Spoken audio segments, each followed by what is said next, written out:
Ya. Oke, untuk selanjutnya kita akan simak paparan dari Mbak Esti. Beliau akan sharing pengalaman beliau dan rekan-rekan dalam mengelola desa wisata Grogol. Monggo Mbak Esti, kami persilahkan. Oke, terima kasih Mbak Wiwit atas waktunya. Suara saya jelas ya, Mbak? Baik. Jelas Mbak Esti, monggo. Oke, terima kasih. Yang terhormat Ibu Kustini, yang kami hormati Bapak Anwar Sanusi, Ibu Suci Idriani, Bapak Eka sebagai senior saya dari Desa Wisata Kelor, dan teman-teman peserta webinar yang berbahagia. Sebelumnya kami ucapkan kepada Dinas Pariwisata dan Kagama yang sudah memberikan wadah ini untuk kami, pengelola desa wisata. Baik, bisa di-share untuk materinya, Mas Tama.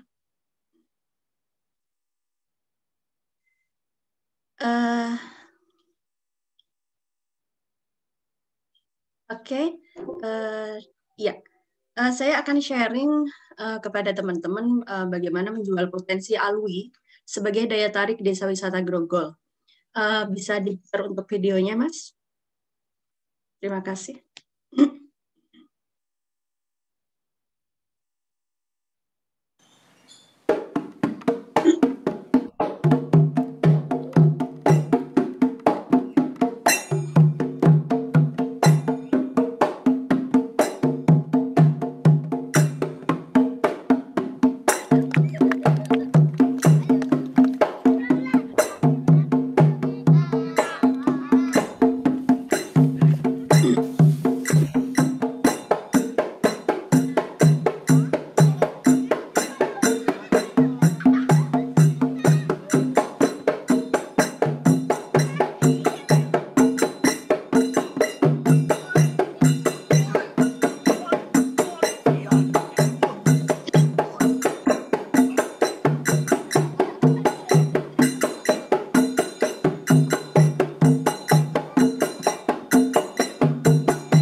Ya, terima kasih. Itu tadi gambaran bagaimana suasana di Desa Wisata Grogol ya. Untuk Dusun Grogol sendiri telah dinobatkan sebagai Desa Wisata Budaya oleh Dinas Pariwisata Kabupaten Sleman sejak tahun 2001, dan dengan potensi wisata produk-produk dari kebudayaan tradisional Yogyakarta, kami Desa Wisata Grogol mengawali berkarya dalam dunia pariwisata Yogyakarta. Pada 11 tahun pertama kami berjalan, kami lebih ke pengenalan dan pelestarian pada kegiatan-kegiatan yang berbasis budaya Jawa. Jadi setelah itu di kisaran tahun 2011-2012 akhirnya kita berpikir bagaimana membuat konsep suguhan wisata yang lebih komersil. Jadi secara tidak langsung kan nantinya pikiran kami saat itu akan bisa mengangkat perekonomian masyarakat di Dusun Grogol khususnya dan dusun-dusun sekitarnya. Dan akhirnya semua suguhan wisata di Desa Wisata Grogol kami berbasis Alwi, yaitu asli, lokal, unik, dan indah. Dan untuk asli sendiri ini adalah real, jadi ada.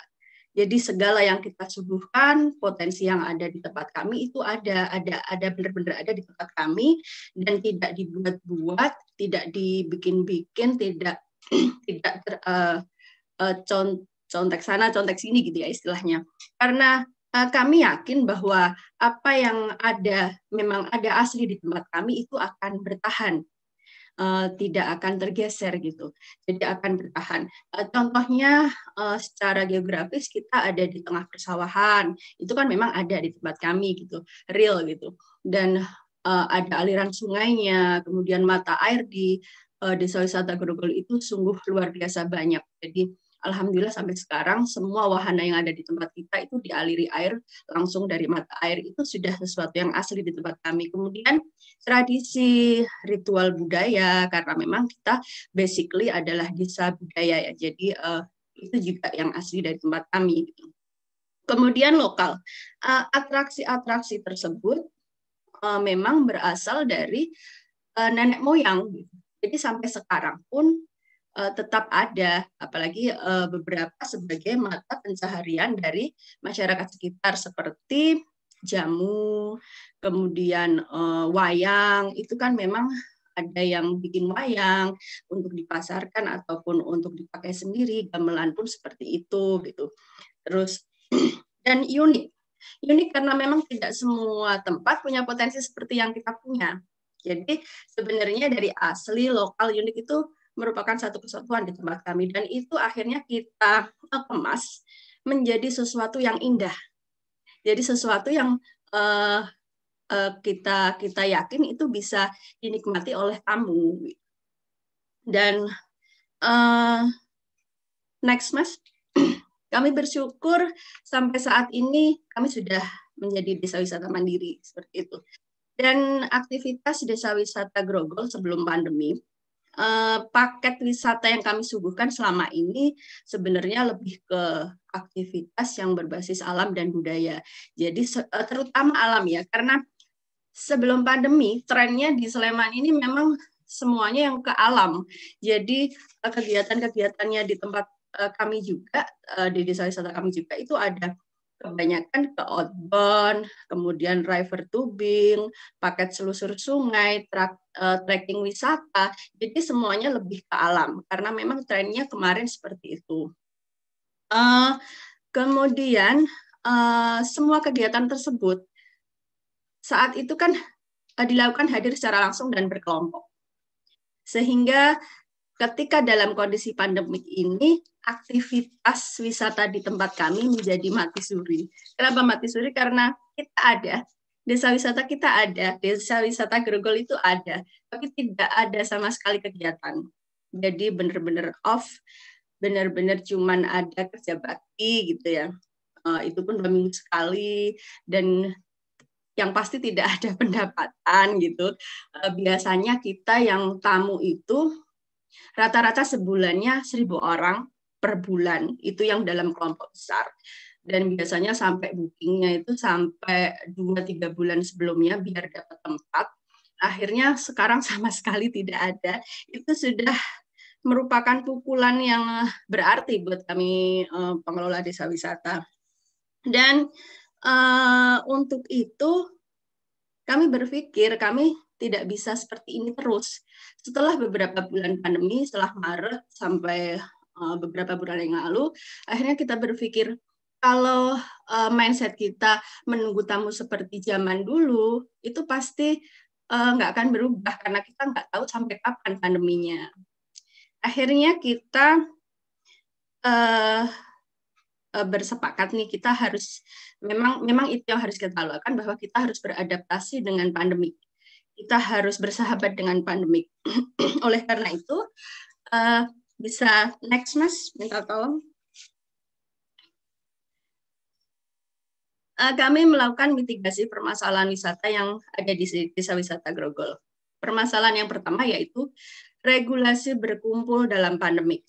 Nah, ini apa yang kami lakukan? Kami melakukan protokoler dalam pelaksanaan aktivitas wisata di desa wisata Grogol. Salah satunya kami yang sudah bikin adalah SOP untuk pemandu, terutama untuk internal kami, karena itu harus safe ya. Jadi pertama kita membuat SOP untuk pemandu, kita harus seperti apa, nanti kalau ada tamu harus bagaimana, itu kita bikin SOP-nya. Kemudian kita membuat mekanisme bagaimana melayani tamu, apa yang harus kita sediakan seperti wastafel, hand sanitizer, desinfektan, terus kita bekerja sama dengan puskesmas atau rumah sakit terdekat, itu sudah kita bikin juga. Kemudian bagaimana mekanisme tamu, bagaimana mekanisme berkunjung, itu juga kita bikin, karena otomatis kita juga bikin rutenya kan, masuknya biar nggak papasan dan segala macam yang sesuai dengan regulasi dari pemerintah. Dan kebetulan kemarin kita sudah tersertifikasi CHSE. Jadi kalau nggak salah desa wisata di Sleman itu ada 3 kalau nggak salah. 3 atau 11 ya. Saya agak bingung homestay-nya yang berapa di Sleman yang berapa.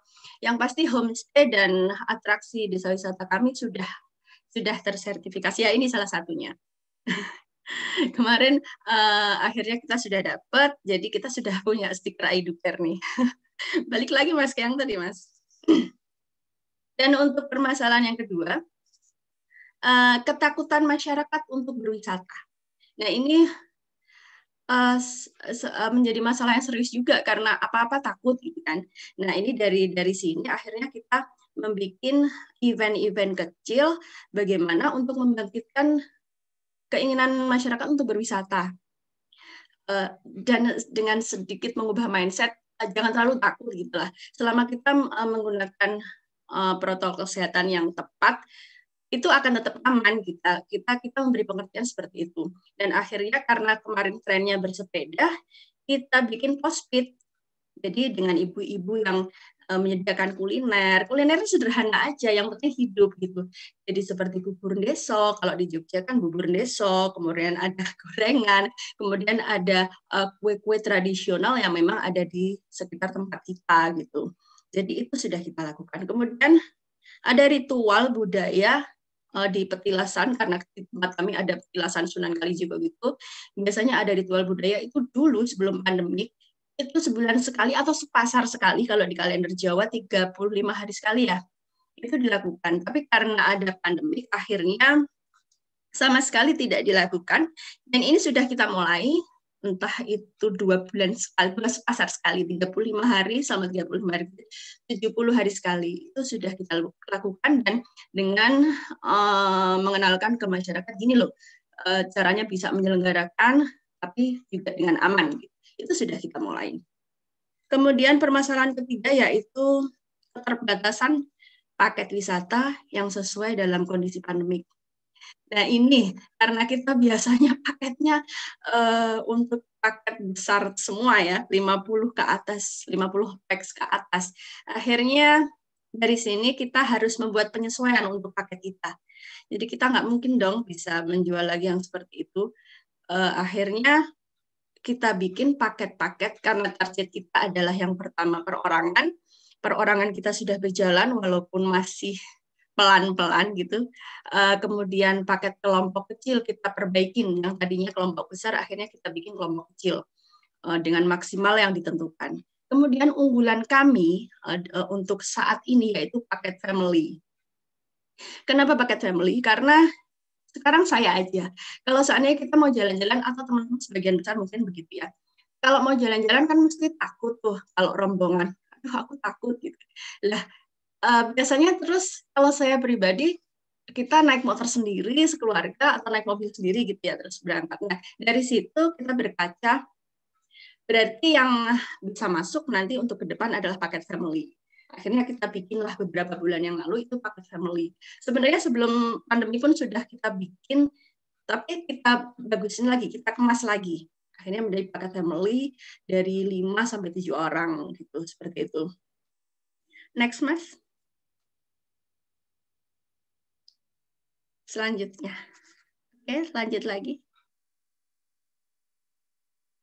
Lanjut aja lagi. Nah, paket-paket kami ya. Langsung ke paket aja. Paket-paket wisata yang ada di tempat kami. Yang salah satu adalah belajar tata sungging wayang. Tata sungging wayang ini adalah membuat wayang yang dipukuli kecil-kecil itu sama sungging wayang itu mewarnai. Jadi ini basically kita desa budaya ya. Jadi kental banget dengan yang budaya seperti ini. Beliau keluarga besar di tempat kami itu ada masyarakat yang beliau memang turun-temurun sebagai dalang, dan otomatis beliau juga memproduksi wayang, baik itu untuk pesanan dan untuk dipakai sendiri. Nah, di situ nanti kita membuat suatu paket bagaimana cara membuat wayang, kemudian mewarnai, kemudian mengenal tokoh pewayangannya seperti apa dan bagaimana karakternya, kemudian memainkannya. Itu kita bentuk menjadi suatu paket, dan di situ nanti akhirnya akan dapatkan souvenir dari limbah wayang yang memang benar-benar asli, dan itu bisa dibawa pulang oleh yang membawa paket wisata. Jadi untuk kecil-kecil gitu, gantungan kunci seperti itu. Kemudian selanjutnya, Mas, paket wisata belajar proses pembuatan dan bermain gamelan.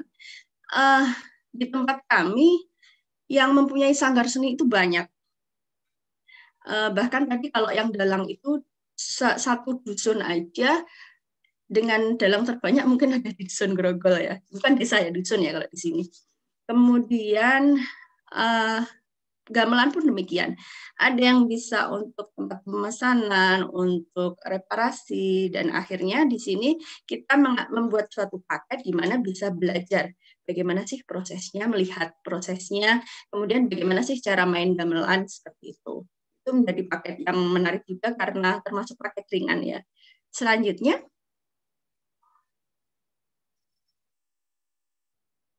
paket belajar membuat wayang suket. Nah, ini bisa janur, bisa wayang suket, tapi biasanya janur kan agak susah, tidak selalu ada. Oleh karena itu akhirnya kita membuat paket wayang suket itu yang memang ringan dan semua orang bisa seperti itu. Selanjutnya, Mas.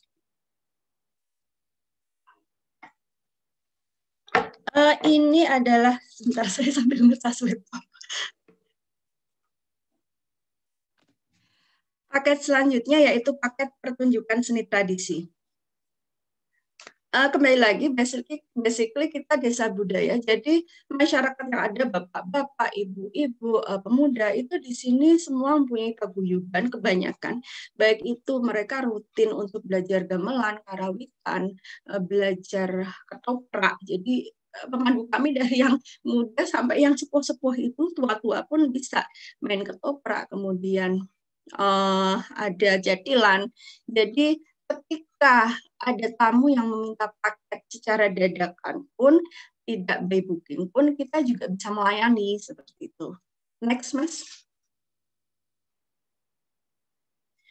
Paket ritual budaya petilasan Sunan Kalijaga. Nah, ini yang tadi saya sudah ceritakan bahwa di tempat kami ada petilasan Sunan Kalijaga yang memang dari zaman dulu itu ada ritual namanya upacara adat bidang, itu juga kita masukkan ke paket. Jadi nanti kamu akan mengikuti ritual seperti apa yang biasanya dilakukan oleh masyarakat sekitar. Kemudian yang menarik juga nanti setelah pelaku ritual upacara adat bidang tersebut biasanya membawa koin, yang mana setelah melakukan upacara adat midang tersebut, koin itu akan disebarkan dan masyarakat sekitar biasanya sudah tahu, oh ada yang midang ini, nanti pasti ada ude-ude gitu, namanya ude-ude. Jadi uang koin itu akan dilebarkan, dan itu merupakan suatu yang asik ketika tamu itu belum pernah tahu dan belum pernah merasakan. Jadi itu membuat sesuatu yang asik gitu. Dan di mana koin tersebut dipercaya masyarakat sekitar yang memang percaya itu akan mendapatkan keberuntungan jika mereka mendapatkan koin tersebut. Itu salah satu unggulan paket kami juga. Berikutnya, Mas. Belajar dan mengenal pakaian tradisional. Yang paling ringan aja adalah memakai udeng. Memang khas di tempat kami, semua pengelola desa wisata kalau ada tamu pakai udeng. Jadi semuanya bisa, yang laki-laki semuanya bisa. Dan ibu-ibu pun juga ada yang dan pemuda juga ada yang bisa, beberapa yang perempuan. Tapi kebanyakan memang untuk yang laki-laki ya. Kemudian kita mengenalkan bagaimana cara membuat memakai udeng, kemudian bagaimana cara memakai jari. Biasanya kan kita pada beli instan tuh di Breng Harja. Nah, ini kita diajarin bagaimana caranya, kemudian ada sesi foto dan kita bekerja sama dengan ada studio foto di masyarakat sekitar yang akhirnya kita bekerja sama. Selanjutnya, Mas. Jadi karena semuanya paket unggulan ya, jadi saya share semua ini.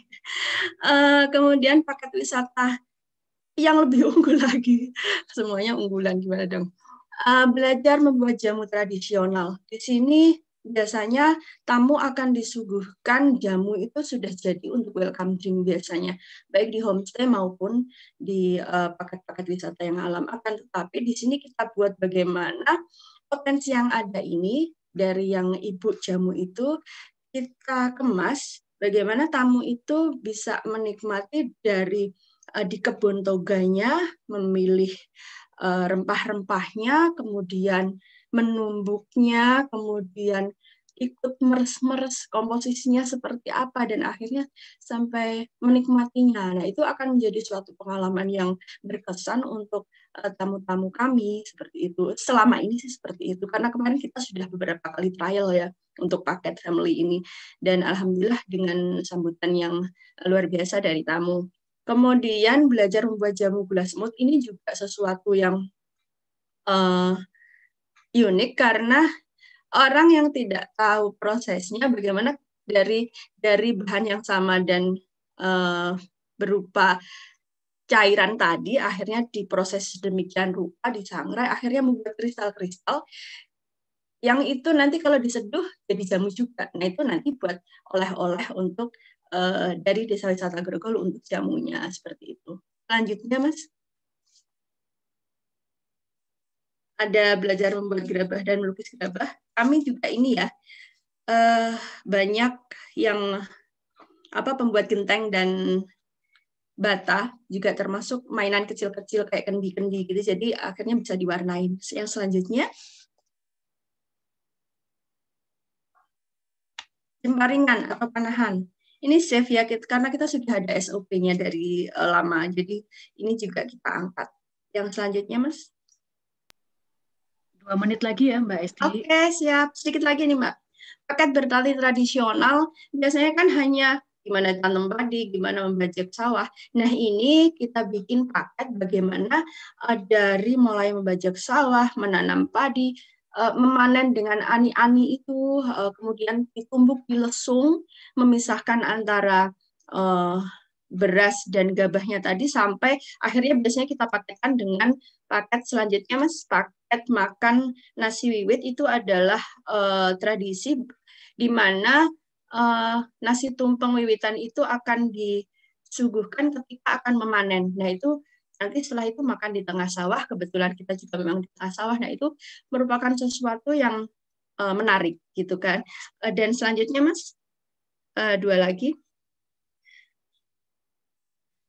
Semuanya kita kemas dengan paket wisata gerobak, dan selanjutnya ada paket cycling bersepeda. Jadi kita mengambil dari situ karena trennya sepeda. Jadi ada paket gerobak dan cycling.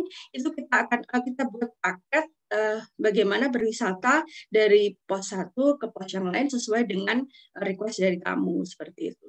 Nah, itu tadi paket-paket yang ada di kami, yang memang ada, yang memang sudah kita kemas. Jadi sebenarnya sudah jadi, dan kita kemarin sudah trial beberapa tamu keluarga, tapi akhirnya berhenti karena PSBB. Kita tidak bisa, kita berhenti dulu, dan insya Allah nanti setelah PSBB selesai, vaksinnya lancar, semoga kita bisa berlari lagi, jadi bisa membantu masyarakat untuk perekonomiannya terutama.